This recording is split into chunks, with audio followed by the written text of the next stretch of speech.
বাবা বাবা পরীক্ষার রেজাল্ট বেরিয়েছে আমার। পরীক্ষার রেজাল্ট হয়েছে? হ্যাঁ। দেখি দেখি রেজাল্ট। চশমাটা কই গেল? এই যে চশমা। হ্যাঁ 180 পেয়েছিস? বলিস কি? আমার তো বিশ্বাসই হচ্ছে না, তুই 180 পেয়ে গেছিস। আরে হ্যাঁ গো। সত্যি করে বলতো, 8-এর পাশে শূন্যটা তুই বসাসনি তো? আরে না না, শূন্যটা সারি বসাইছি।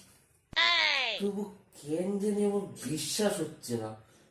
এই শোন না, তোকে আমি কিচ্ছু বলবো না, শূন্যটা তুই বসাসনি তো? আরে না না, শূন্যটা সারি বসেছি, শূন্যর আগে 8টা আমি বসেছি।